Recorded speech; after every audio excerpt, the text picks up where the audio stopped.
Free audio post-production by alphonic.com.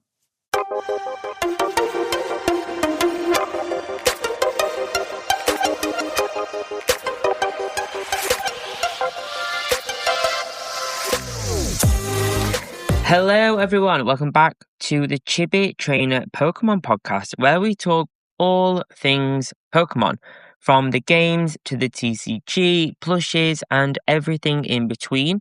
I'm your host Ryan, and I like to introduce myself as a ghost-type trainer, but with like a Unova soul, like Pokémon Black and White. Now today's episode is a big one for me personally on that note, because today we're talking all things Unova, or Unova, however you want to kind of pronounce it. People just say it differently. I like Unova, but it's a big one for me personally because we're talking about my favourite region and two of my favourite games and favourite part of the anime, favourite generation, it is Unova Black and White. And I genuinely believe that Unova is one of the most misunderstood Pokemon generations we've ever had. And I think because when it first came out, it got a lot of mixed reactions. I don't think it got the reception that I think it deserved. And I think we see that a lot. We see that a lot with a lot of things. But what about now? What about today? It feels like more and more people are starting to realise that it was just ahead of its time and it tried to do so much more than I think it got credit for back in the day. So today we're breaking down what made Unova different, why it didn't land for everyone at the time, and why I think it might actually be one of the best generations Pokemon has ever had. But before we dive into today's episode, please do hit that subscribe button or follow whatever it says on the podcast platform that you're listening to this on. It really does support the show, and also there's new episodes every single week. So let's dive into this episode. Okay, so before we dive straight into why Unova was amazing and different, let's do some Pokemon news. So we've got a couple of bits going on at the moment. We've got a lot of the regional stuff for America going off, but we've also got some stuff that actually links to today's episode in a really perfect way. Today, at the time of recording this, literally on the Friday, today, we've got the first looks of the illustration rares for the Series 2 of the First Partner Illustration Collection. Now, as expected, it was the set that features Johto, Unova, and Galar, and I loved Galar and I loved Johto, but Unova is the one, obviously, like I've already mentioned, where it's going to be at for me, and they are stunning. These cards look so good. I cannot stress this enough. They look so good. So like Series 1, each collection will include a special booster pack containing 3 illustration rare promos from one of the regions, 2 booster packs and a sticker sheet. So Series 1 released on March 30th, featuring Kanto, Sinnoh and Alola. Now this one will release on June 19th, and it says around $15, which is around like £12, but I think it's around £15 in the UK, I believe they were.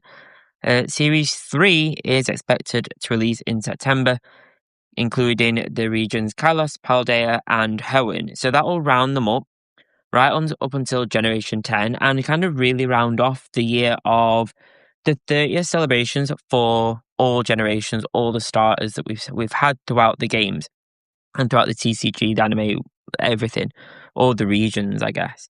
These are really cute. I loved the first series. I am so confused because if you get, I'm so confused with how these kind of work. I didn't manage to actually pick up any of the original first series 1 of any of these. So do these work in a way that if you have the packs, they're kind of like the special booster packs containing 3 illustration rare promos, there's not a guarantee that you'll get the one that you want, the ones that you want. Will the 3 in the set be all 3 from Johto? Are they all 3 from Galar? Are they all 3 from Unova? Or are they mixed? You know, I think this is going to be one of those products where I love a product like these, but I think I'll just be buying the singles on their own. And I do understand that this might be an expensive way to do it, if I'm honest. I think it's going to be an expensive way to do it. If you look at the price of some of these cards now, they are expensive, and it's because they're so special. You know, they are such special cards. In Series 1, they were so special. Series 2 looks the same. I can only assume Season 3 will be the same. But they look awesome, and the sticker sheets are really cute. No one really talks about sticker sheets. Everyone wants the cards. Everyone wants the cards, and they look great. The Unova ones, because it's a Unova themed episode, I will talk about the Unova ones. They've got the Pinfield Forest on there. We've got the bridge on there. We've got all the gym badges. We've got the Ferris wheel.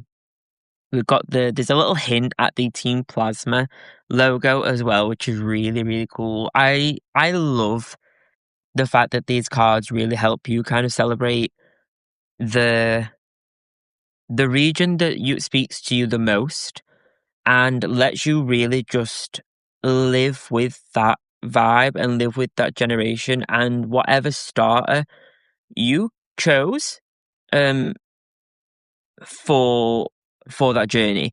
Like, I chose Snivy the first time I think I played Pokemon Black and White, but then I also more recently went with Tepig, I believe. So, I'll play that game over and over again, over and over. But the Johto ones look absolutely adorable. They've got more of like a fall kind of vibe, which is really cute. And then we've got the Alola ones, which are so colourful. Like they've got like the Gigantamax ball. They've got the gym badges again. They've got the little they're like the old Victorian kind of like clock tower thing in Galar that's on the hill. They look awesome. Like I think that these might be stronger than the first ones, if I'm honest. I think, but I'm a little bit more biased towards these generations. I think I'm a little bit more biased, especially Gen 5. But really, really cute. We've got that coming out. We've also got Dark Abyss. Is it Dark Abyss? No, Pitch Black. We've got Pitch Black coming soon as well. That'll be the next set for the TCG that I really, really work on. I absolutely love the idea of Pitch Black. I think it looks super funky. We've got a load of like more. It's like a fully black ETB or for like a dark grey ETB. Then we've got it's all like Mega Darkrai theme. So carrying on the Mega Evolution series. But this will be the next set that I think I go for. We have got Chaos Rising releasing very soon. I think I'm going to give that one an overall miss. There are some Ghost type Pokemon that I do want to get in that set for my just Ghost type binder, but I'm not going to be collecting that set. I think I'd rather go for the set afterwards and really go for the Pitch Black full set. That arrives on July 17th, 2026. So we've got a little bit of time yet for me to save up and see how much of that I can get. I absolutely love this one. It's got Mega Darkrai. We've got some Unova Pokemon in there. We've also got a Mega Chandelier artwork on some of the card packs as well. So super happy. I am so excited. This one says, are you afraid of the dark? Some seriously sinister Mega Evolution Pokemon are creeping into Pokemon trading card game in the upcoming expansion, Mega Evolution Pitch Black, which arrives on July 17th. The expansion includes over 115 cards, more than 20 trainer cards, 35 special illustrations. So that's quite a lot, like bigger set than I thought. But it's okay enough to collect. Like, I think that's okay. Number of cards for 115, I think is okay. I'm happy with that. I didn't actually know that until I started recording that, so my reaction isn't quite as polished. But really, really cool. I can't wait for that set. It fits my vibe overall a little bit more. So I'm not a trainer that tries to collect every single set. I like to pick and choose the sets that I go with. But it does look like a great set either way. So that's been the Pokemon news. I think there's a lot to dive into. Every single week there's more and more news, I guess. But let's talk about Unova, however you want to say it, because this is where things get really interesting. This is where I will just lose it.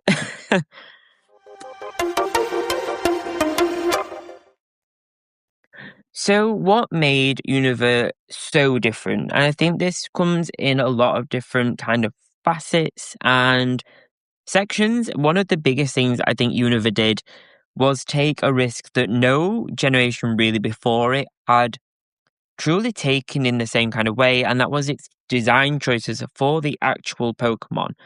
There's so many that are loved and hated, by me included, even someone that absolutely adores Unova. I think there's so many Pokemon that are like Marmite, some that you'll love, some that you hate, some that you love to hate, some that I absolutely adore that become iconic and that are fan favourites from this generation. We've got things like Superior, we've got like Tepig, we've got Cofagrigus, we've got Cinccino, we've got so many. Chandelure, for example, Zoroark, Hydreigon, we've got Volcarona. There's so many that are so beloved in the generation and throughout the community. And they were loved in the beginning and also even like later on in its life, like now. I think there's so many at the exact same time that didn't hit, and they don't hit for me. Things like the Pansear, Pampor, Pansage evolution line, I feel like I always feel like they were meant to be the starters, and I think they were gonna do those as the starters, and they kind of ditched it and didn't have time to add in like 6 more spots in the Pokedex. They just don't hit for me. I'm just not. But then again, I'm never a fan of like monkey Pokemon. I don't know why. I've yet to have one that really works for me. But they, to me, just don't hit. They just don't do it for me. I think that is something that's universally felt sometimes. But there's so many that are more controversial. Things like Vanillite, things like Fungus, ones such as, which one is it? Ones such as, I can't think of its name. The ones that are like inanimate objects, rubbish. The ones that are like more inanimate kind of objects are the ones that cause so much kind of discourse within the community. I think there's, like, I love Trubbish. I think Trubbish and Garbodor, I say it like that and I realise watching, this is a sideline, but I realise rewatching the anime, I say it completely wrong. And I can't quite think Garbodor, I think is actually how you meant to say it. I say like Garbodor, but that is really weird. And I get it's weird. I don't know why I say it like that. But Garbodor, Trubbish's evolution line is one of the ones where people kind of hate it. I hear so much discourse about how much Trubbish is just not. Why is it a bag of trash? Essentially, it's a Pokemon that is literally a bag of trash, or Vanillite, which is just an ice cream. But I think this generation and its Pokedex was the one where they took so many design risks with the Pokemon to make it so different and so standalone. I think because we'd had so many, this was generation 5, right? We've had so many generations up until this that they wanted to completely reimagine what Pokemon looks like 5 generations in. This is so many. At this point, they were kind of looking at, do we bring in new people to Pokemon? They're always looking for new people to bring into Pokemon, but more people coming in, fresh people coming in. What are they wanting to experience? What is the look of Pokemon at 5 generations in? Because it's the first milestone they kind of hit. I think one thing that is universal is the fact that, Reshiram and Zekrom became 2 of the most iconic legendaries throughout this entire generation. They are so loved, and I love that they're so loved because they're so strong. This was a generation that really, really introduced Dragon type, and we have Iris in the anime, in the game, that really, really is the champion for Dragon types, and it's still a type that I think is so underdeveloped. I think even now it's still a really underdeveloped design, typing. I think that's something that we can really, really dive into more. Not right now, but I think Unova also forced people, because of its Pokedex, to experience Pokemon like it was brand new 5 generations in, because it was the only generation up until this point, and I think as of now, I think still, where Pokemon didn't include Pokemon from previous generations. You have to experience Pokemon Black and White from a fresh slate. There's no Pokemon that you already know. There's no Pikachu. There's no Bulbasaur. There's no Charmander.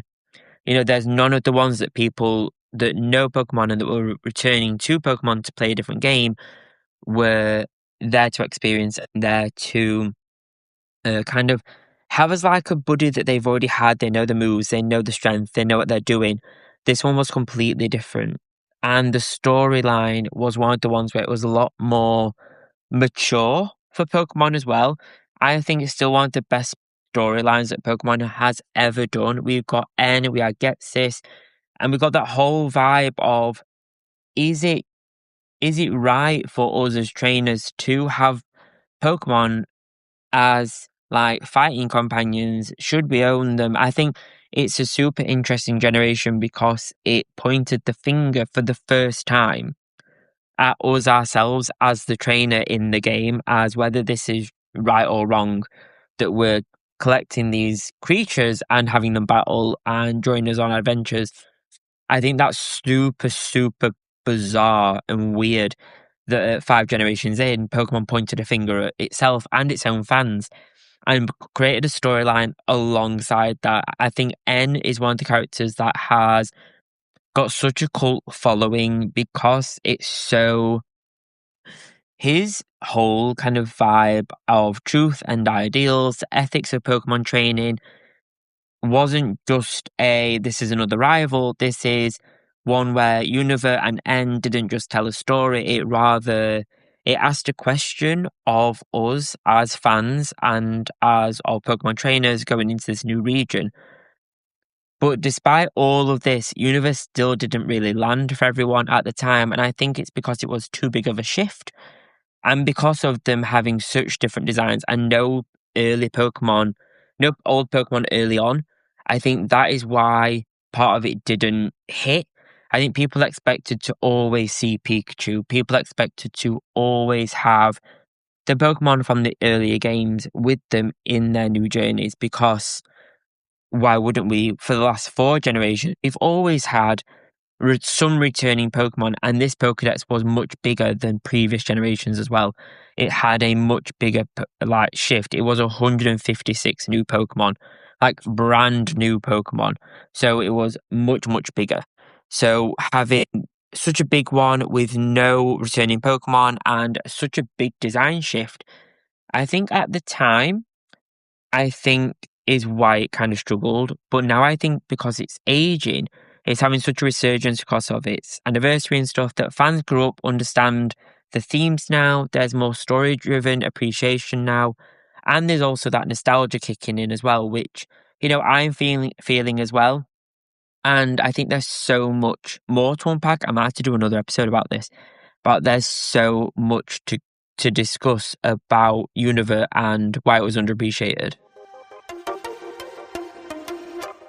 In this podcast, I mention a lot about the trading card game for Pokemon, but there are so many trading card games out there to enjoy, and one of my favorite products to protect the cards that we love is thought-X, particularly their binders, but they do sleeves, card decks, and much more. I have all of my collections based in the more themed Pokemon thought-X binders that they create, which are themed for each specific set and generation. So if you want to protect your cards like I do, and like you should, to make sure that these things bring us so much joy, so why not protect them and get 10% off your order at voltex.com with code ChibiWeeb at checkout. So here, the code is CHIBIWEEB, and you can use that code at checkout and save 10% off your order. And that's if you're new or not. It's not like a one use code. You can use it as many times as you like. protect your collection that you love and, to be fair, have spent a lot of money on if you're anything like me. Protect it with the Vault X binders, card sleeves, and more. Use code CHIBIWEEB, CHIBIWEEB at checkout and save 10% off your order. I think a lot of the resurgence and new love, I guess, for Unova that I've seen comes from a lot of kind of a reappreciation for the games themselves. This was the first generation of games to have a follow-up game, and it was the anime that I think had the most generations of the anime as well, like the most seasons of the anime. So I think that's interesting. They went so hard on Generation 5, and looking back now, I'm so happy that they did, because it is the generation that makes me the happiest.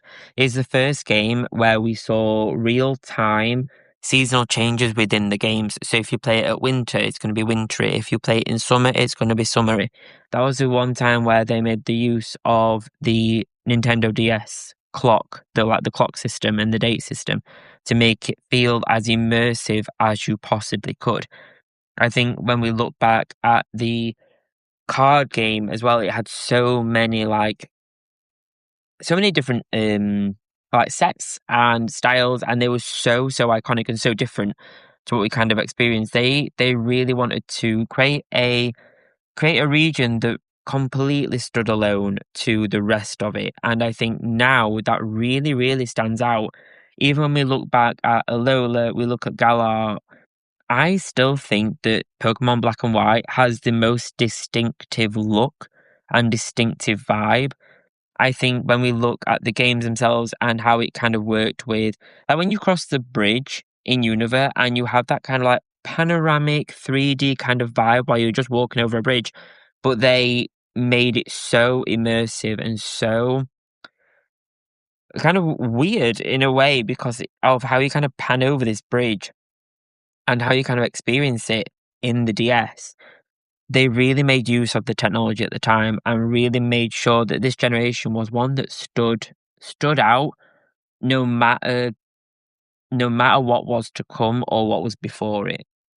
I think Unova Pokemon now are so much more beloved, and I always think we've seen so many modern sets now. We have sets every single year for the trading card game. We had the anniversary set for Pokemon Black and White, which was Black Bolt and White Flare, which is obviously one I'm trying to master set, which will take me years to do. But I think it's one that we see so many Black White Pokemon in so many sets in such a large kind of quantity. Journey Together is filled with them. So is Mega Evolution. We see them everywhere, and I think Pokemon themselves absolutely love Pokemon Black and White. And I think that is the generation that they didn't get the reception that they wanted specifically. I don't think they wanted the reaction they got. And I think if it had got as much love as it does now, I think Pokemon would have shaped up a little bit different. I think it would have changed the course. Maybe not hugely, maybe not by a lot, maybe not by it wouldn't be hugely different. I think the generations will basically be the same, more or less. But I think we would have seen a slightly different version of Pokemon that we have now. Something that linked more with looking like Pokemon Black and White. This was a huge test, I think, from Pokemon to see how weird can we make a generation? How many different kind of things can we introduce into a generation? How deep can we make the message in a Pokemon game? I don't know. There's something about Pokemon Black and White that I think tells me that Pokemon just love it. They absolutely love it. I think if it was hated so much, they wouldn't include so many of those Pokemon in other sets like Journey Together, like Mega Evolution. They wouldn't do so much with it in the future like they are now. And I'm so glad it's getting the reception that it is now. I see so many people on Instagram, on TikTok that are so happy with the generation. So kind of, they've either found a new love for it or they found a resurging love for it, like a bit like I have, where looking back and I found the generation that truly, truly speaks to me and that I truly love to dive into. But there's so much I can go on to. I think we might look at another episode where we dive into Getsis, Team Plasma, and Reshiram, Zekrom. I think there's so many to dive into this. And I will talk about Unova for days. I will continue to die on this hill. I will speak about this all day. So before we wrap up, before I go on to any more tangents, I think my biggest takeaway is that Unova didn't fail. I think it was just so ahead of its time. And now people are finally catching up to what it was trying to do, what it wanted to do, what Pokemon wanted it to do. And I'd love to know, what do you guys think of Pokemon Generation 5? We've got the new cards that have been shown today and showcased today, so I really hope you love them as much as I do. But was Unova underrated, or did you love it from the start like me? Was it a generation where did you miss it? Who's to say that we play every single game? Did you miss this generation? Would you dive in now? I think that I'm interested to know what your kind of thoughts are on Generation 5, no matter where you are at on your Pokemon journey or where you're at as a trainer. I'd love to know what you guys think. Also, do let me know as well if you would like more Unova deep dives, maybe ones about the strongest Pokemon, the strongest characters, the animes, the movies. I think Unova is one of those strongest generations for me, so I love to do more for this podcast around this generation as well. So do let me know what you guys would like in the future. Well, thank you so much for listening to today's episode. There's so much more to unpack, so I think I will be doing much more in this a Unova-based series, I guess. I think we could do more for every single generation. Unova is my more natural one to talk about because it's one that gets the most love from me. It's the one where I truly found my place is with a Pokemon home, shall we say. Not the app Pokemon Home, but an actual home, a spiritual Pokemon home, which was Pokemon Unova. But let me know. I think I'd love to do, like I just said, I think I'd love to do some deep dives into Unova, maybe about the different types, things like that. Let me know if you guys would like to, or it doesn't have to be Unova. Let me know if you guys want a deep dive into like other generations, Sinnoh, Johto, Alola, Galar. There could be so much we could dive into. So do let me know. Find me on Instagram or TikTok. I'm at Chibi Trainer. So CHIBI and then the word trainer, like Pokemon trainer. And find me on there. Follow me. I make loads more content rather than just this podcast. So do check me out for like Pokemon card layouts, merch stuff, videos, all that good stuff. You know the gist. But do find me on there. There's loads to enjoy from Pokemon perspective. I've been your host, Ryan. I think Unova was ahead of its time, and I think now everyone is realizing it. I hope you are as well. If not, you spent a long time with me just for the fun of it, and I love that as well. So thank you so much for taking the time today. Enjoy the rest of your day. Enjoy whatever TCG set you're enjoying. Enjoy Pokemon Pokopia if you're playing that. Enjoy whatever your day holds from Pokemon and non-Pokemon perspective. I'll see you in the next episode. It will be another week's time. I'm not sure what next week's episode will be, actually, to be honest. I am not sure. Let's see. Let's see where the wind takes us. But let me know. Be sure to subscribe if you haven't already, or follow whatever the podcast platform says for you. Sometimes they change it, sometimes it's different, but do follow it. Do follow the show. If you know another Pokemon trainer that would love to hear this podcast, please do share it with them. It really, really does support the show. It costs nothing to share it, and I'd be really, really, really appreciative. So thank you so much for the support, the love, everything. From one Pokemon trainer to another, enjoy, have a fantastic day, and I'll see you next time on another Pokemon adventure. This has been the Pokemon Podcast by Chibi Trainer. Thank you so much, and I'll see you next week. Bye-bye.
Free audio post-production by outphonic.com.